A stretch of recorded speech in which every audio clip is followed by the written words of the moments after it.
Hello everyone, good morning from Caracas. For teleSUR, I'm Cody Weddle in Caracas. Thanks for joining us on From the South. We begin today in Vienna, Austria. That's where Venezuelan President Nicolás Maduro will soon present his proposals at the special OPEC and non-OPEC meeting. Now, the rare summit is aimed at discussing cutbacks of oil production in order to stabilize the price of oil. Prices have plummeted to a 6-year low. Maduro and other countries such as Iran, Russia, and Bolivia are hoping an agreement can be reached to push the price of petroleum back towards $88 a barrel. Now, the price is currently averaging $45, but analysts and experts doubt an agreement will be reached in Vienna.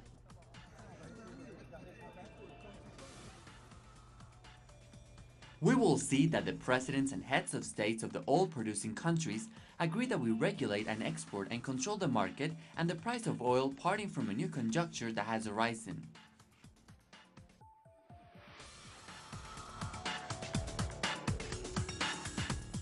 The Mexican government claims it has been chasing the world's most notorious drug lord, Joaquin El Chapo Guzman, for about a month in the mountainous region he reportedly controls.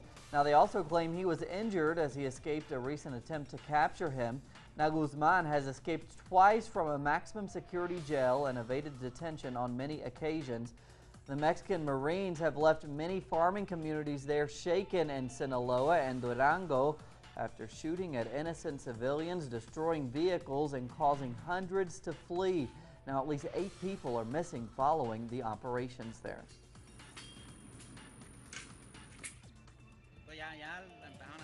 I ran because they started to shoot and nothing good comes from that.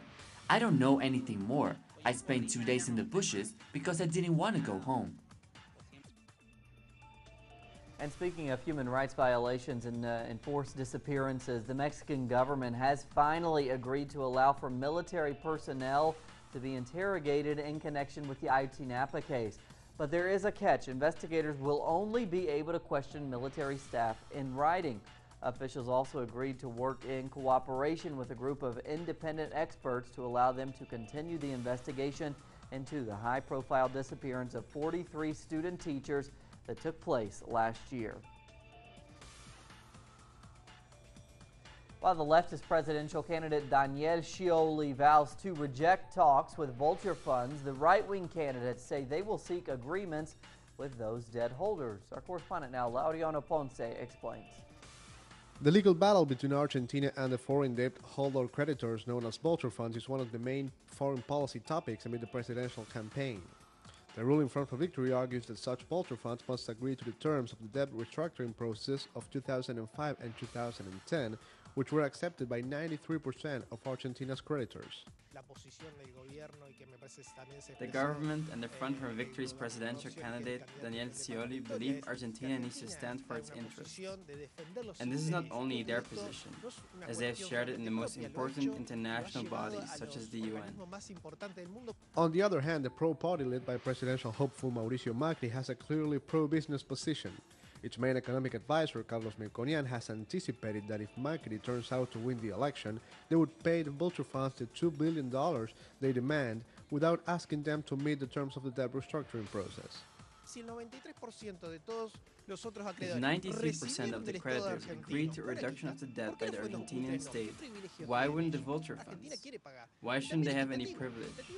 Argentina wants to pay, but on an equal basis, with no privilege, while the position of the PRO party is to grant privileges for the vulture funds. Several analysts believe that the dispute with the vulture funds is one of the topics that sheds light on the differences between the ruling party and the right-wing opposition. What they are proposing is a free market logic, with a 9/16 state reduced to the smallest, and all sort of related things which we know very well in Argentina, and we know how it ends, as it could be seen in the 2001 crisis. And now we see how these recipes fail again and again all over the world. In recent days, the Front for Victory presidential hopeful Daniel Scioli stated that beginning new negotiations with the vulture funds will not be among his top priorities should he become president after the October 25 elections. Laureano Ponce, teleSUR, Buenos Aires. Argentina and Bolivia signed 3 energy agreements that will allow Argentina to import electricity from Bolivia and make way for its YPF oil company to conduct hydrocarbon exploration in oil fields in Bolivia. Now, the deals will also oversee the transfer of nuclear technology from Argentina to Bolivia with medical aims. The deals were 5 months in the making. By the end of the 2020 decade, Bolivia is expected to have the capacity to export up to 9,000 megawatts, and Argentina could be a major market for Bolivia's electricity output.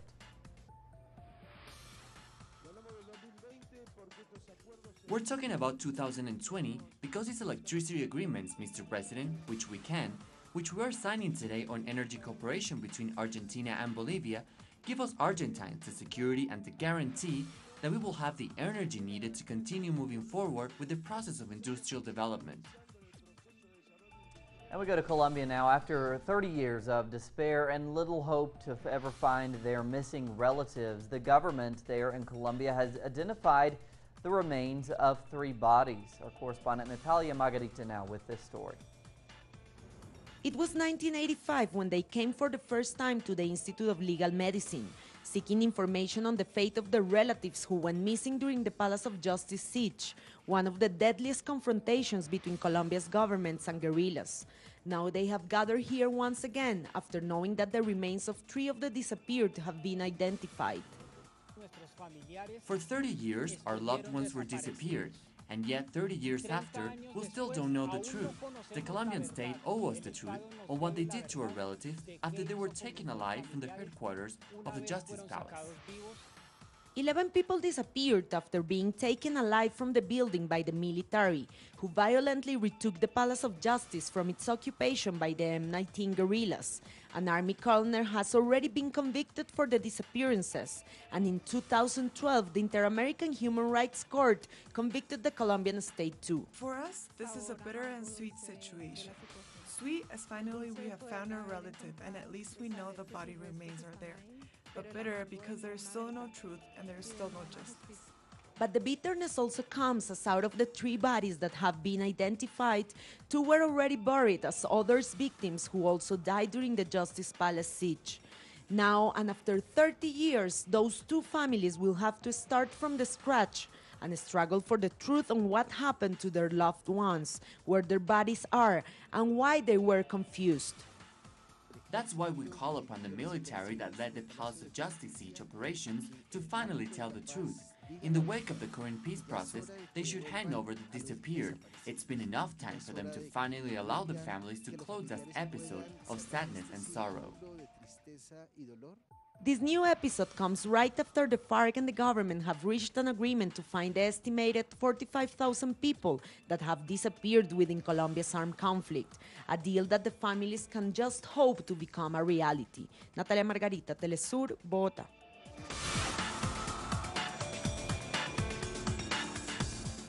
And now, as we do every morning, we take a brief glance at other stories making the news around the world. Syrian President Bashar al-Assad arrived in Moscow to thank Russia for its involvement against Islamic State in Syria. He met with Russian President Vladimir Putin and discussed the situation in his war-torn country. The Syrian conflict began in 2011 and since has left over 220,000 dead and more than 12 million displaced. Putin told Assad Russia is ready to contribute to a political resolution to bring about peace, but he emphasized the final solution needs to come from within.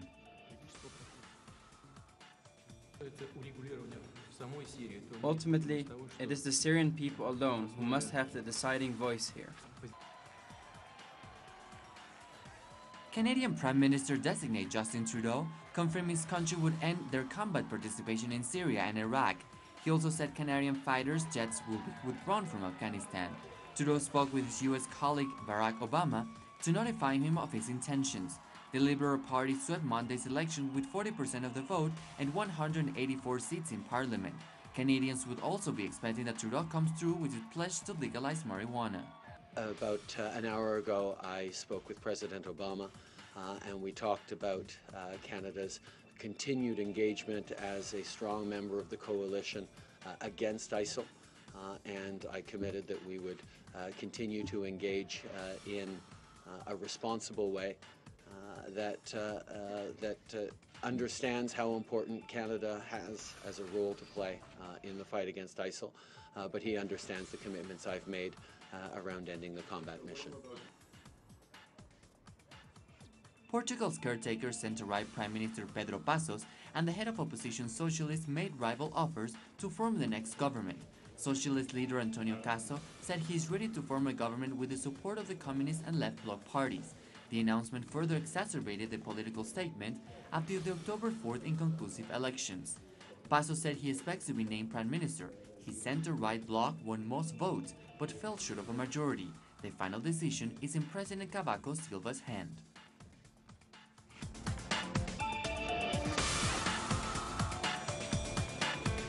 Look at sports now. Mexican striker Javier Chicharito Hernandez scored twice for Leverkusen in the Champions League game against Roma, but his Bundesliga team squandered the early 2-0 by Chicharito. The game ended in a 4-0 draw. Chicharito was back in Germany after scoring his first goal against the United States in the CONCACAF Cup qualifier October 10th. That's what we're covering on this Wednesday morning here from Caracas. Plenty more on all those stories and others at our website, telesurtv.net/English. For teleSUR English, I'm Cody Weddle. Have a great day.